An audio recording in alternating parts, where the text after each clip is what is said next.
Pada pendapat saya tentang program ini amat bagus, di mana kami dapat mengenali satu sama lain dan juga dapat mencabar diri lah. Ya, nama saya Gula Baharudin, bekerja di Sukanya selama 10 tahun. Pada pendapat saya tentang program ini amat bagus, di mana kami dapat mengenali satu sama lain dan juga dapat mencabar diri lah.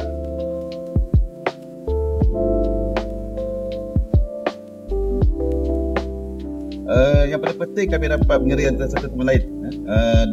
Di situ juga kita ada dapat mempunyai ukuah, dapat mengasah kematangan dalam bekerjasama.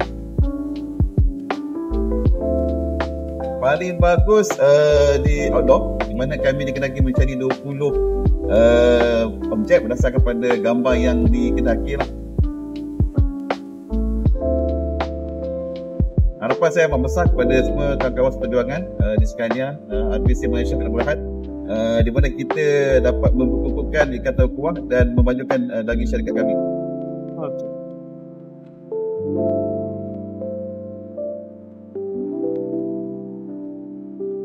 Yang boleh saya bagi 9/10. Tetapi apa yang perlu diperbaiki dari segi mungkin tempat kita lebih terbuka dan lebih banyak aktiviti-aktiviti yang kita boleh lakukan lagi lah.